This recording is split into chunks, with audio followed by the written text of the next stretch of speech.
this session we are going to discuss about erosional and depositional landforms of river.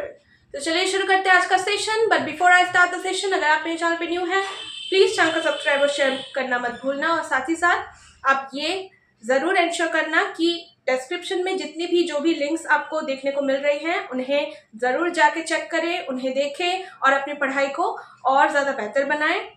Upcoming exams के लिए geography में किसी भी exam की आप प्रिपरेशन कर रहे हैं तो ये जियोग्राफी की सारी टॉपिक्स मैंने एग्जाम पॉइंट ऑफ व्यू से ही आप सभी के लिए बनाई हैं, और आपको प्लेलिस्ट भी ज़रूर चेक करना चाहिए बिकॉज वहाँ पर भी मैंने यूनिट वाइज टॉपिक आप सभी के लिए इंक्लूड की हुई है. तो चलिए शुरू करते हैं आज का सेशन. देखते हैं what are the landforms of erosional and depositional of fluvial action. तो फ्लूवियल यानी कि रिवर के एक्शन की वजह से सबसे पहले हम लैंडफॉर्म्स के नाम को देखेंगे कि कौन कौन सी लैंडफॉर्म्स हमें बनता हुआ नजर आता है, और उसके बाद हम डायग्राम के थ्रू उन सारी ही एक एक लैंडफॉर्म्स को समझेंगे डिटेल में. तो चलिए शुरू करते हैं. देखते हैं कि इरोजनल लैंडफॉर्म कौन कौन सी हमें देखने को मिलती है रिवर की एक्शन की वजह से. तो सबसे पहले वाटरफॉल. वी ऑल नो कि पहाड़ी इलाके से यानी कि पहाड़ से माउंटेनियस रीजन से जब नदी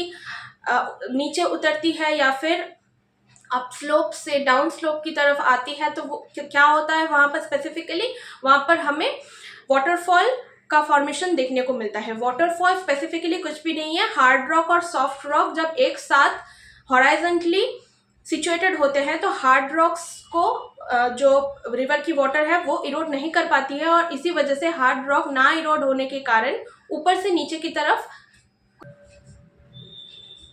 अगर हम एक डायग्राम के थ्रू समझने की कोशिश करें तो यहाँ पर एक हार्ड रॉक है और यहाँ पर एक सॉफ्ट रॉक है, और कुछ इस तरीके से हार्ड रॉक और सॉफ्ट रॉक का हमें कॉम्बिनेशन देखने को मिलता है. और जब हार्ड रॉक इरोड नहीं हो पाती है तो यहाँ पर अगर हार्ड रॉक है तो रिवर अगर यहाँ से बह रही है और कुछ इस प्रकार से वाटरफॉल का फॉर्मेशन करती है तो ये जो सॉफ्ट रॉक है यहाँ से इरोड होता है, और कुछ इस प्रकार से यहाँ पे सॉफ्ट रॉक इरोड हो जाती है, वेयरएज हार्ड रॉक अपनी जगह पे ही रह जाती है. और इस तरीके से क्या होता है वाटरफॉल का हमें फॉर्मेशन देखने को मिलता है. So this is waterfall. और यहाँ पर जो एक नीचे एक लो लैंड हम देख सकते हैं जिसका फॉर्मेशन होता है, इसे हम क्या कहते हैं, इसे प्लंज पूल कहते हैं. प्लंज पूल के नाम से जानते हैं, और ये वाटरफॉल की वजह से ही फॉर्मेशन होता है. यानी कि रिवर का वाटर जब बहुत फोर्सफुली यहाँ पर सालों से गिरता है तो ये इरोजन की वजह से यहाँ पर एक गड्ढा बन जाता है, गड्ढे की तरह फॉर्मेशन हो जाती है एक लैंडफॉर्म की, और इसे हम प्लंज पूल के नाम से जानते हैं. सो आई होप कि आपको वाटरफॉल क्या है ये समझ आ गया होगा. अब हम चलते हैं नेक्स्ट लैंडफॉर्म की तरफ और देखते हैं कि नेक्स्ट लैंडफॉर्म बेसिकली है क्या. तो जो नेक्स्ट लैंडफॉर्म के बारे में यहाँ पर मैंने इंक्लूड किया है दैट इज पॉटहोल. अब पॉटहोल स्पेसिफिकली क्या है?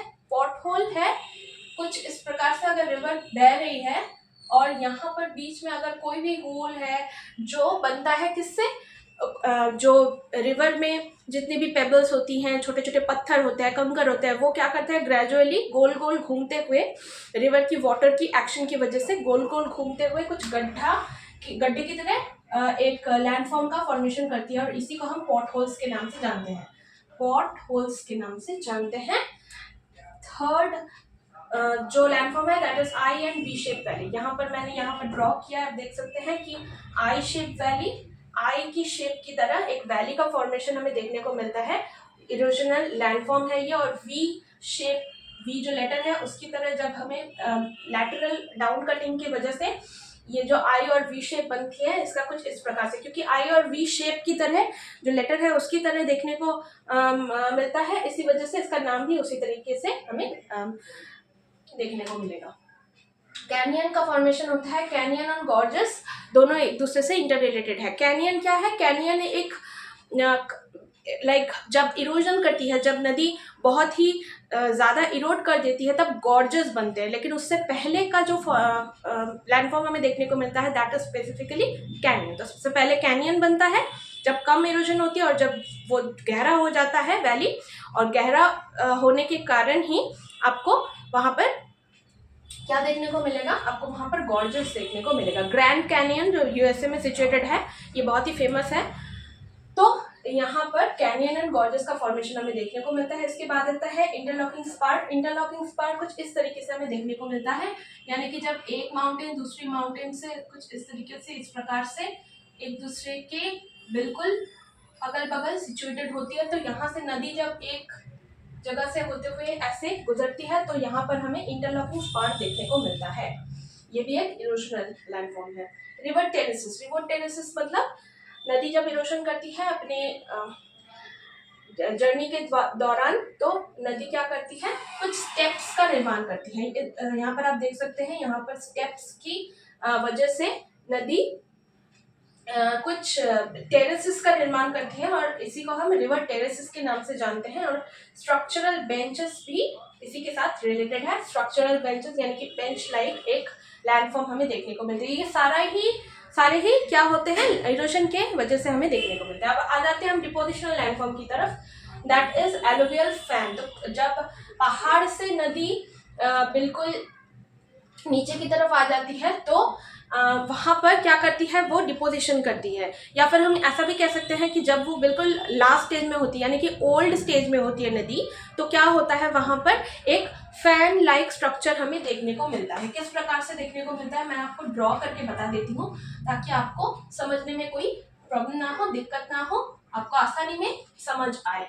एलुवियल फैन क्या होता है ना, एलुवियल फैन जब यहाँ पर नदी मान लो कुछ इस प्रकार से बह रही है, तो कुछ जब ये समुद्र में आके गिर रही है, समुद्र में आके मिल रही है, ये नदी का अगर फ्लो है मान लो, तो यहाँ पर क्या होता है, एक फैन के शेप के जैसा आकार का, कुछ इस प्रकार से फैन के शेप के आकार का हमें क्या देखने को मिलता है, फैन के शेप के आकार का एक लैंडफॉर्म देखने को मिलता है, जिसे हम एलुवियल फैन कहते हैं, क्योंकि एलुवियल यानी कि डिपोजिशनल जो सेडिमेंट्स हैं उनसे बनती है, इसीलिए हम एलुवियल फैन कहते हैं इसे। नेचुरल लीवी भी कुछ इस प्रकार से ही देखने को मिलता है, बहुत बड़ी इलाके में या फिर एरिया में जब नेचुरली लीवीज का फॉर्मेशन होता है, और वो भी सेडिमेंट के जमाव की वजह से ही हमें देखने को मिलता है। फ्लड प्लेन यानी कि बहुत सारा एक बड़ा एरिया जब फ्लड प्लेन यानी कि प्लेन सरफेस में हमें नज़र आता है। आपने अगर कभी भी देखा होगा रिवर में, जब वो ओल्ड स्टेज में होती है तो क्या होता है, वहाँ पर नदी का जो वाटर है वो काफ़ी स्लो आगे बढ़ता है, और इसी की वजह से क्या होता है, फ्लड प्लेन का निर्माण होता है।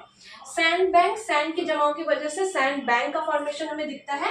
नदी की मोहना यानी कि नदी जहाँ पर समुद्र में मिल रही है वहाँ पर हमें स्पेसिफिकली सैंड बैंक नजर आता है। और डेल्टा आप सभी को पता ही है कि हमारी जो गंगा ब्रह्मपुत्र डेल्टा है, ये वर्ल्ड में नंबर 1 में आता है, यानी कि हम कह सकते हैं world's largest delta Sundarban delta का फॉर्मेशन करता है। गंगा और ब्रह्मपुत्र ये दो नदी हमारी इंडिया में, और ये डेल्टा यानी कि कुछ इस प्रकार से त्रिकोण आकृति का एक, कुछ इस प्रकार से त्रिकोण आकृति का डेल्टा हमें डिपोजिशन की, रिवर की डिपोजिशन की वजह से देखने को मिलता है।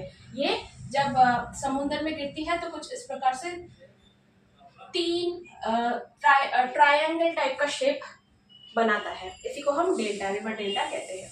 So this is all about it. तो इरोजनल और डिपोजिशनल लैंडफॉर्म्स को आप एक बार अपने हिसाब से क्या कर लेना, नोट डाउन कर लेना, और इसी के ऊपर आप एक बार अगर रिवाइज कर लेंगे तो आपको चीज़ें और ज़्यादा क्लियर हो जाएंगी। So this is all about it. मैंने अपने एंड से पूरी तरीके से कोशिश की है कि आपको समझ में आए चीज़ें।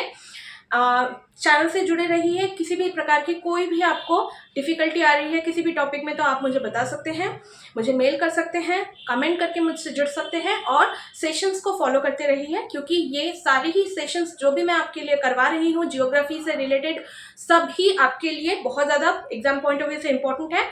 और सब्सक्राइब करना मत भूलना, शेयर करना ज़रूर से, और अगर आप सेशन को देख रहे हैं और अगर आपको पसंद आ रही है तो प्लीज़ लाइक करना मत भूलना। तो चलिए हम मिलेंगे नेक्स्ट सेशन में। Till then take care, thank you so much, और कीप वॉचिंग, यही आपसे कहना है बस। देखते रहिए, चैनल को फॉलो करते रहना, और हम इसी तरीके से आगे बढ़ते रहेंगे। सो we will be done with our session today. मिलते हैं next session में with a new session, with a new topic. Till then, thank you, bye, and we will be meeting soon. Bye.